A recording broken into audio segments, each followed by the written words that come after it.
Hey, health junkies! It's time for The Health Fix. Join your host, Dr. Janine Krause, as she gives you a dose of what you need to know and do right now to take control of your health from the inside out, to rebel against aging, look damn good, fight stress, and laugh every day. Hey Health Junkies, welcome to another episode of The Health Fix. I'm your host, Dr. Janine Krause. Today's episode, I am going to be interviewing Beth Theodore from Torrance, California. She is an acupuncturist just like me, been in practice for 20 years, and I can't wait to chat with her all about what she's seen in those 20 years, how she's helping people with stress and pain, and all of the little nuggets she can give us about acupuncture. So, let's get on with the podcast. Hey Health Junkies, I've got Beth Theodore online. She is an acupuncturist and a fellow Instagram buddy of mine. And we bonded over vegan burgers because my husband was wanting a vegan burger, wanted to try one, and it like magically came up that Beth posted a Instagram photo of her vegan burgers, and it was meant to be. So Beth, say hello to the Health Fix podcast. Hi everybody, this is Beth. And I'm so happy to be here with you. So Beth, the vegan burgers. How many times have you made those suckers? So, interestingly, that was my first time. I've been working with a nutritionist, coming up with healthy food that's easy to make and tastes delicious. And to be able to find natural vegan burgers is really difficult. So we found that creating it ourselves without all the harmful chemicals is super easy, and it can actually taste really good. Oh my gosh, I'm so glad you mentioned like without all the harmful, ingredients, because my husband was like, I've been hearing all about this Impossible burger. I'm like, yeah, Impossible full of chemicals. We're going to make something different. Because he kept saying like, I want to try the Impossible burger. I'm like, no. That's exactly how I feel. And whenever you look at those, either the Impossible burgers or most of the alternate food items, there's a list of like 20 or more ingredients. And most of them you can't pronounce. And so I feel on one hand, people are trying to be healthier, but on the other hand, they're filling their body with a lot of processed food that's just making them more sick. Absolutely, absolutely. Which is a huge component of easing into how we can get folks to make healthier choices, but also eating healthy is one of the things that's like a game changer for getting acupuncture to work better. Yes, I completely agree with you. The only way that I have found people heal is with an approach accessing different types of modalities. So as an acupuncturist yourself and a naturopath, you've seen combining food and supplements and acupuncture along with their own lifestyle is how they get better, and how not only do they get better, but they stay healthier.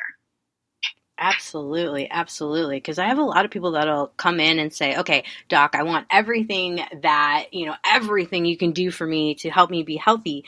And we dole it out. I'm sure you're in the same boat. You're doling out all this information. And then the patients come back in and they're like, yeah, acupuncture really doesn't work. I'm like, well, what did you eat before you came in? Or what have you been eating for the last week? And they're like, oh, I've been having pizza and I've been having burgers and I've been doing this and that. And it's like, how do you expect anything to work if you're eating crap? Yep. And if they are eating healthy, sometimes they're eating while they're driving. Mm-hmm. Or they're eating while they're doing something else. They're eating quickly, so they're not digesting well. They're not absorbing the nutrients from the food. And let's say they're even doing that, they may not be exercising. They may not be allowing enough downtime for their bodies to heal. They have to address every aspect of it, but it can be easy and it can be fun. And that's what I try to do with my patients, is let them know it doesn't need to be overwhelming. You don't need to do a huge overhaul of your life. Just start to incorporate healthy modalities so you live a better life and you're enjoying your life more because you're doing that. Absolutely, absolutely. Baby steps, not going crazy with it. So, Beth, what inspired you to become an acupuncturist? So I had had a lifelong interest in healing. Ever since I was a kid, If somebody in my family was sick, I would run upstairs, look in some of my dad's books. He had a ton of books on healthcare and healing with herbs, and I would always try to help them. So again, even as a small child, I would try it, not really understanding what I was doing. And then as I got older, I became the same person for my friends, and I was their therapist or whatever it was. People were always running their issues by me, whether it was how they felt emotionally or physically. So I began to reach out and try to look into different healing modalities. And the one that came up was acupuncture. At the time, this was back in the 90s, and there weren't a lot of acupuncturists. People didn't really know what it was about.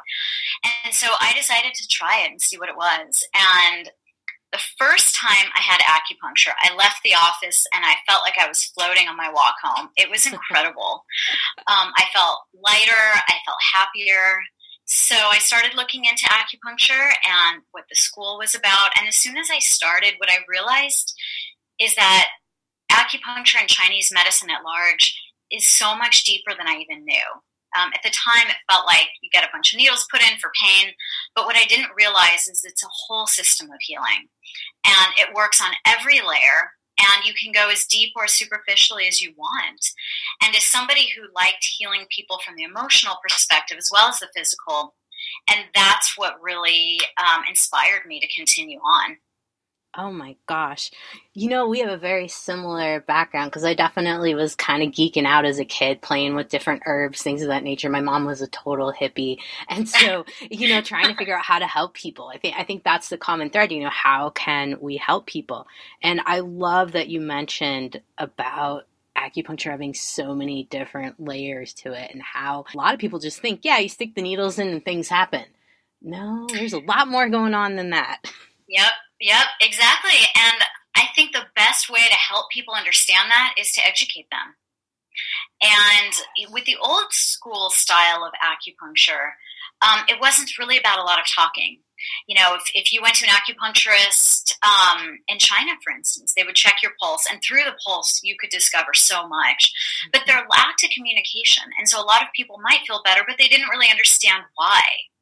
Mm-hmm. So what I really wanted to incorporate was the ability to help them understand what acupuncture was about, why it's working, not just to heal, but to help them understand the mechanism, what's going on that's creating the healing for them. And by educating them, we also give them the chance to heal themselves. And so going back to what we were talking about before, once they know more, then they can incorporate that into their own lives so they can continue to heal. In a sense, we're like a catalyst, helping them on their healing path, but not taking it over. Oh my gosh, I love it. I love it. I always explain to folks, you know, in terms of one of my little snippets of how acupuncture works is that I'm putting the needles in to give your body direction and your body's doing the rest. I'm just like the guide along the journey. Yes, I love that because that's exactly what it is. We're just helping to guide the body. The body's doing all the healing. Now, tell me a little bit about what else you tell folks in terms of guiding the body with healing. Like what's happening when they're laying there getting acupuncture? What's your favorite spiel? I love hearing what other folks say. Because there's a number of different things going on.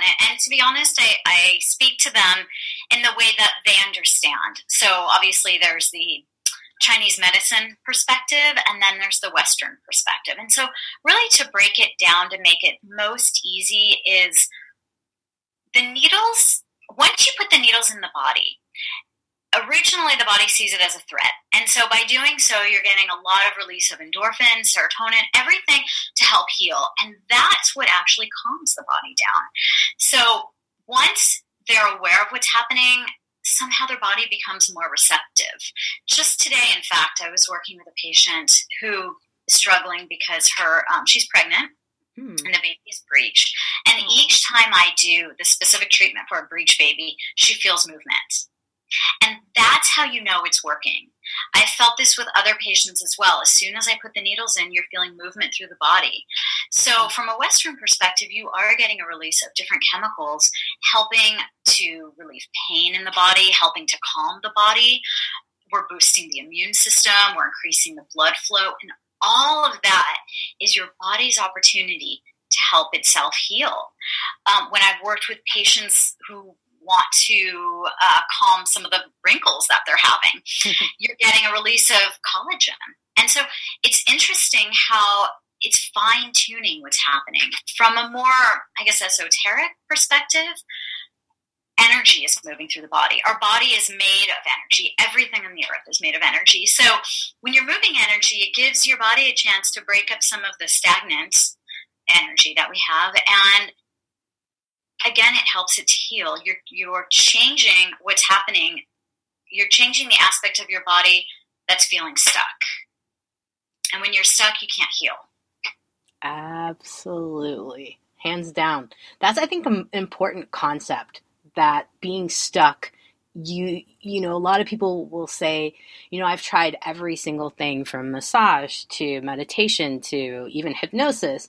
And they're like, I don't understand. I just can't seem to get past this, you know, whether it's pain, whether it's, you know, anxiety, whether it's depression. And oddly enough, acupuncture seems to be able to unlock a lot of this stuck business. How do you describe stuck stuff to your patients? Stuck is when you have pain. That is stuck energy. That is stuck blood. It's not moving.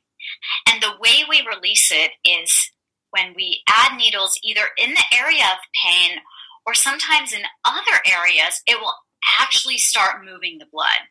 You can do this with needles. You're seeing it more with cupping, which we use, or gua sha, or something that it's moving the blood flow. Once you move the blood flow, the energy becomes unstuck and the pain starts to dissipate. And that's how you know it's working, because you no longer feel pain. You know, I've had patients who come in with pain for years, and all of a sudden, after 2 or 3 treatments, it's gone. And they're amazed, they're shocked, and they can't really understand why it's gone, because as you said, they've tried these other techniques and none of it's working. Sometimes it's releasing the pain specifically with the needles, but sometimes the pain is released when they'll share, say, a traumatic moment that they went through. And that act alone, combined with the needles, actually releases the pain. Have you ever experienced something like that? Oh, yeah. I was like, as soon as you were saying it, I was like, okay, let's talk about when people cry on the table.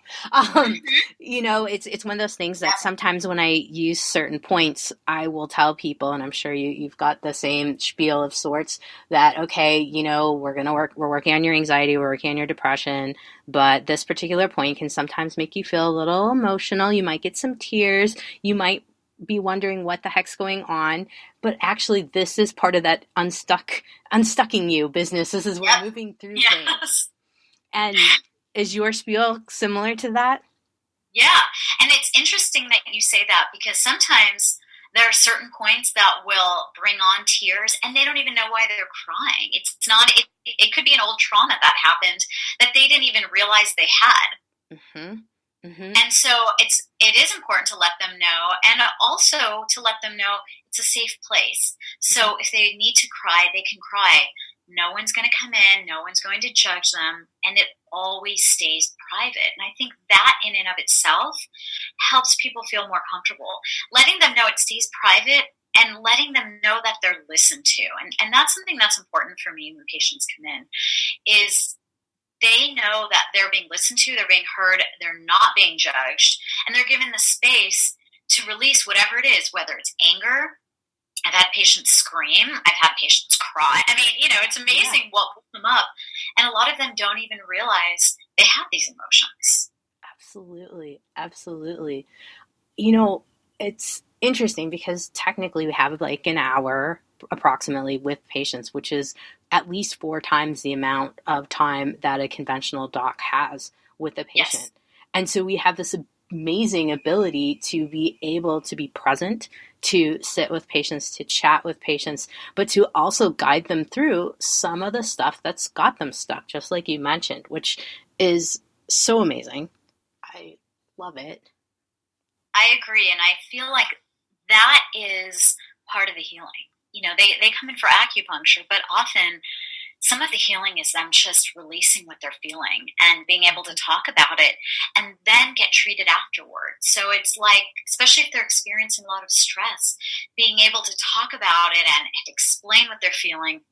And then afterwards getting to relax with the needles in their body while the needles are relaxing them and releasing a lot of this stress that they're feeling. The combination of the two of them, I believe, is what really brings along the healing. Oh my gosh, because how often do people just lay in a room quiet, not doing anything because we got you stuck with needles, haha. Yep. And I mean, see, it's kind of, I joke about it, but the truth in the matter is that you're not going to go anywhere with needles stuck in you. I mean, I do have some patients that have moved around with the needles, but, typically most folks are just going to lay there, and it's kind of like a forced relaxation for some folks, but a lot of people come to really love it. Yeah, and there are some people that think about it all day. I've had patients who come in, it's like, I have just been waiting to lay on this table and relax with the needle, and then some people come because they just need to talk out what's going on and feel like it's a safe place and then get the treatment on top of it. And I find that it's so important to listen to what each patient wants because they're all different.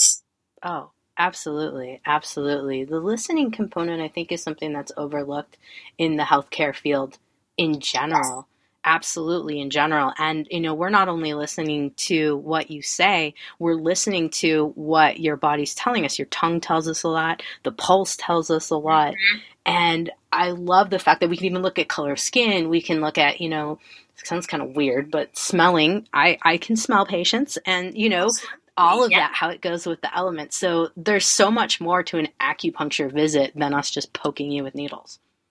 And that's one of the things I love the most about it is it's one of the most holistic ways of healing because you are working on all of these different levels and you're giving them opportunities to heal. So although it's acupuncture, it's really so much bigger than acupuncture. It's healing truly on a holistic level. And I think that's what people are looking for, a way to just feel better in every aspect of their lives. And sometimes they may come in because they've got a pain in their shoulder, but what it really is a stressful job or an inability to speak their truth or something like that. The pain in the shoulder is just a symptom. It's something that brought them in here, but it's not where the healing needed to take place. And I found once you allow that other healing to take place, the pain in the shoulder is suddenly gone. Absolutely. Yeah, it's kind of crazy, right? Like people, they'll be like, okay, my shoulder hurts. And then we're putting the points in. And folks who have never had acupuncture, we sometimes will put some points in your shoulder, but we're going to put points in your feet, your ankles, maybe your shins. I mean, it all kind of depends on what we determine in terms of imbalances in the body, because shoulder pain, like Beth said, it might also be that you've got some digestive stuff that your body's trying to work through and it's causing shoulder pain. Or it could be, in terms of the lung channel for the folks out there that are not familiar with where all the acupuncture channels run, it goes right across the front of the shoulder, but it's also connected into your chest. And so breathing, asthma, emotions, allergies, there's so much, like Beth was saying, so much more to an acupuncture treatment, because not only are we thinking about what hurts, we're thinking about what channels are in the area of what hurts. Yes, and being able to work with it on that level. So, as you said, it's maybe they're not breathing correctly. Maybe they're hunched over at a desk and their lungs are becoming compressed. So, yes, they are having shoulder pain, but they're also not breathing because they're hunched over.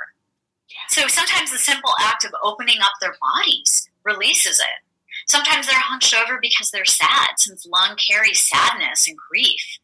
And they're holding on to that and they're afraid to release it. And once they open up, maybe they do start crying. And maybe that in and of itself releases the shoulder pain. So as we talked about before, there's so much depth with this medicine and letting people understand that. So not only treating the lung meridian because of it, but explaining that aspect to them will actually help them get better and continue to get better. Absolutely. Absolutely. I think education is key. And the reason I wanted to have you on the podcast is because I noticed that you're putting out great info on Instagram about the benefits of acupuncture. And I think a lot of folks in our industry right now are starting to realize the benefits of Instagram and different social media outlets to get the word out about how amazing acupuncture is. But I think we're still at a state of needing more info. So tell folks a little bit about your favorite acupuncture point, because there's a lot of them, and I think it's great for folks to hear a little bit about details in terms of acupuncture. So it's interesting with that because I do a style which is Japanese acupuncture. Mm-hmm. And what differentiates it is, along with checking the pulse and the tongue, I'm also checking for certain areas on their body. I don't know if you've ever heard of this before, but there's an abdominal diagnosis. And so I may press on certain spots on the lower abdomen or upper abdomen, or sometimes other places on the body, and I look for points to alleviate that pain. So when it comes to a certain point, it could vary greatly for patients. However, with that said, I find that a lot of patients come in with an underlying feeling of stress. I live in Los Angeles, and it's a very stressful city, whether you're stuck in traffic or you're working or whatever it might be. And so often when I'm checking the body to see where the stress is located, the points that seem to alleviate the stress are on what we call the liver meridian. Mm-hmm. So there are different points on the liver meridian that will help, and there's one point that is a common one that many acupuncturists use between the first and the second toe. It's called liver 3. And pressing that point can often bring a lot of peacefulness. Massaging the meridian on the tibia bone. So I have patients do this as well as myself. When I'm working with people, I'll look for tender areas or what I would call a lumpy area, and I'll needle that. So on the inside of the lower leg bone, right against the leg, is the liver meridian. Mm-hmm. And sometimes just massaging up that meridian from the ankle to the knee will help with stress. It will help alleviate certain pains. A lot of times menstrual pain it will take away. Any pain in the abdomen, sometimes pain in the shoulders. So it's not a specific point as much as it is the entire meridian.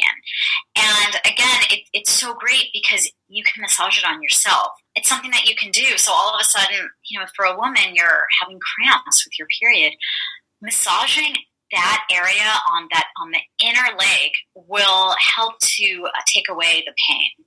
Oh, I love it. I love talking about that channel because it's so true, folks. I have done the same thing. I think it's awesome. You'll often find these little gummies in there. I call them gummy bears when you find the little nodules. And oh my gosh, that channel is amazing for stress. Stomach channel on the other side of the shin, gut issues. Holy cow, gummy bears there. So yeah, and it can also help with fatigue. It can help with knee pain. I mean, it's incredible how these are things that we can do on ourselves. Mm-hmm. And the liver meridian is one of the most common, again, just because so many of us in our modern life, we just carry a lot of stress. And sometimes the stress will go in and affect the adrenal glands. And so it's common now, you hear people talk about adrenal fatigue or fight or flight.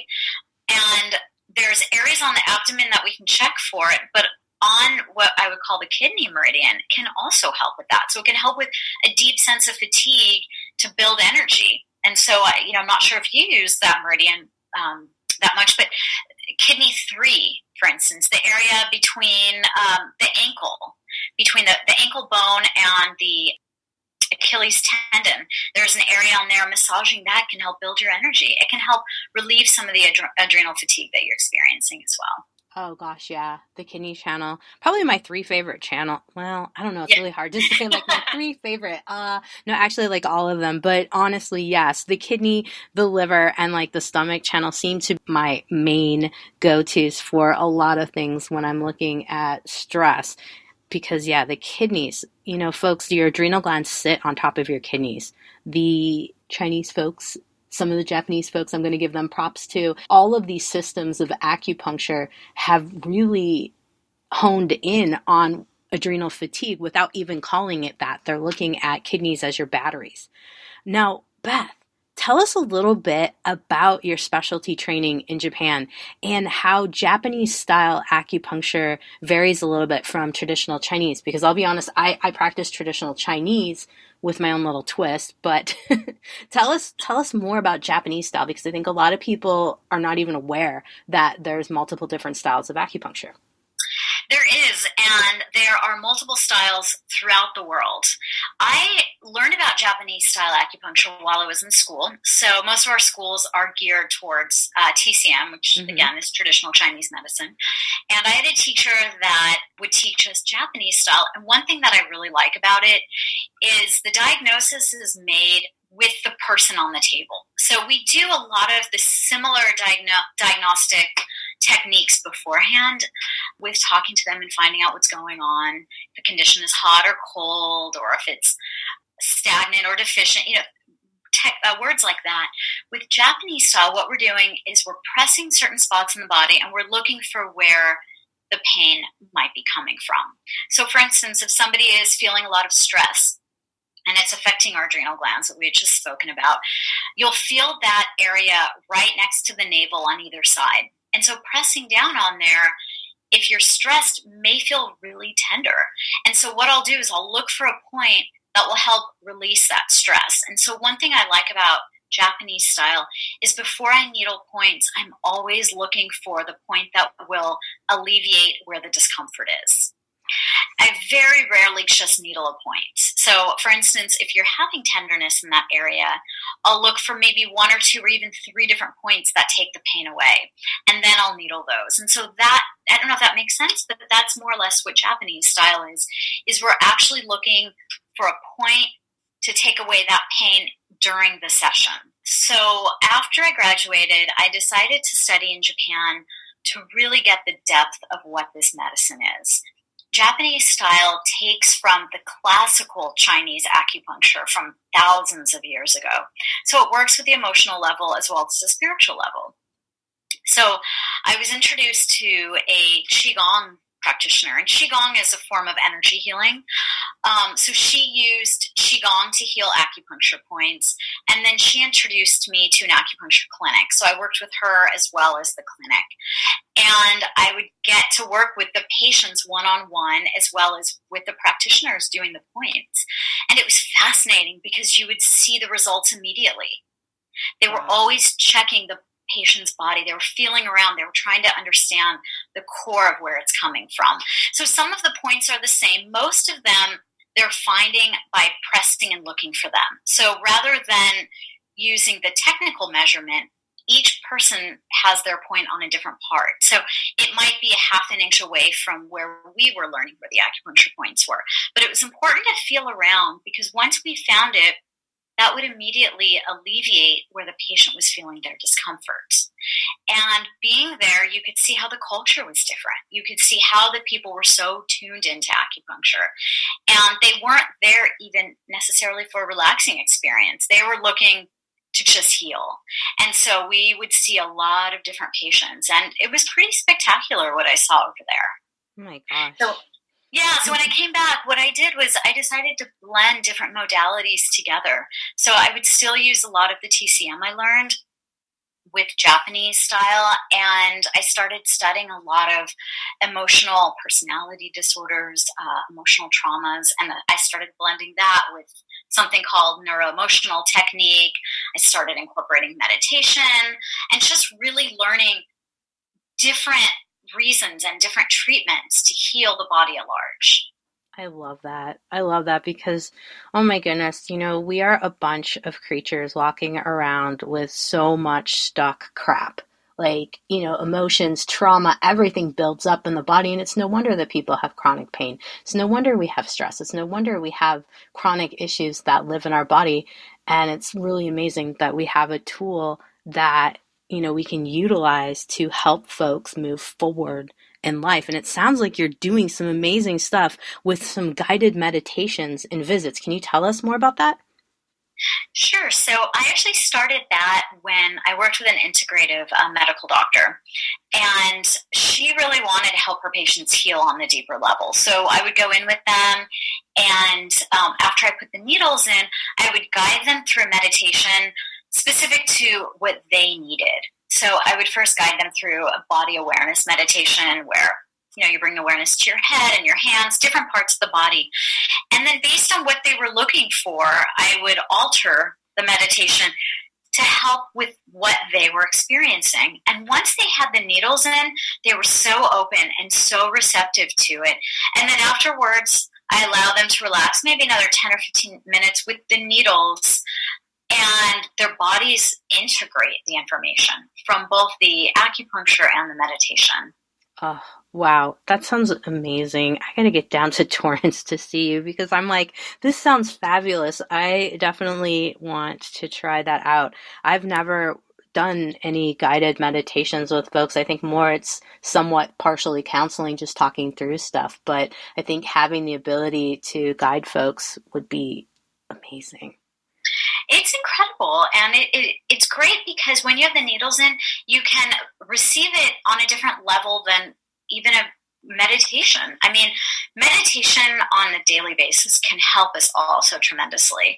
Once you incorporate that with acupuncture, you just take people to the next level, and they really seem to do well with it and really enjoy the session, and they're able to transform their lives because of it. Oh, I love it. Beth, thank you so much for taking time out of your day to chat with me. I would love for you to tell folks where we can find you in Torrance and how to find you on Instagram, website, everything. Give us the details. Sure. So I'm in Torrance, California, which is just south of Los Angeles. I'm still in Los Angeles County, but Torrance is considered South Bay of Los Angeles. And I work in an office about a mile from the ocean, so it's very peaceful over here. So jealous. You can find me through my website at beththeodore.com. You can also find me on Instagram at beththeodore.acupuncture. And feel free to give me a call as well. You can find all that information through my website. Gosh, Beth, I so need to come down there. You are that close to the ocean. What? I need to be there. Yes, sign me up. Please, anytime. Oh my goodness. Hey, health junkies. I hope you enjoyed my chat with fellow acupuncturist Beth Theodore. One of the big takeaways from this podcast for me is how acupuncture can be so much more than traditionally what we think of it for pain. It can access these areas of emotional trauma or physical trauma, for that matter, that are stuck in the body and reaping havoc on your body. Because acupuncture has the ability to dive into your mental, emotional well-being, I think acupuncture has a unique opportunity to be part of your total healthcare routine.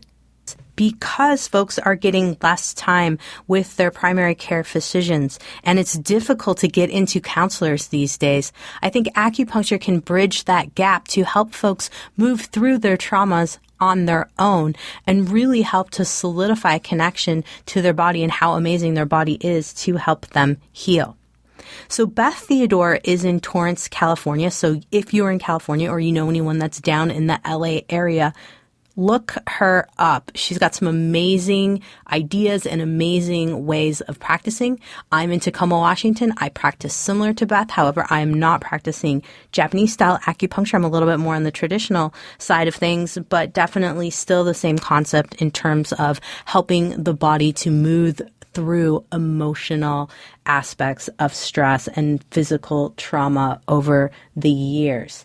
Now, if you're looking for someone in another state, or in another area of the states that I've just mentioned, the NCCAOM, which is a national commission for how we are licensed and maintain our license in the United States. And so nccaom.org can help you to find acupuncturists in your area.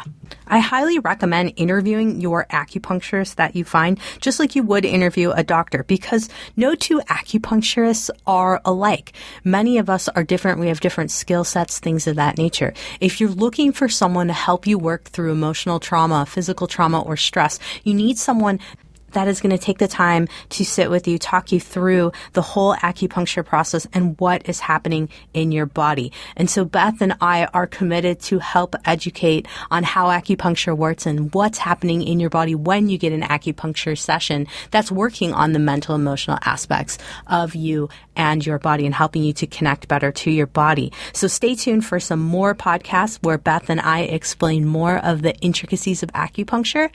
I sincerely hope you've enjoyed this podcast. If you know anyone who needs this style of acupuncture, please share this podcast with them and let me know what you think. Let me know what you're thinking about in terms of more ideas you want to know about acupuncture, more concepts. I am here to help you. If you're looking to work with me, I am now offering virtual visits, and I do have some courses online that can help you to work through your stress management naturally.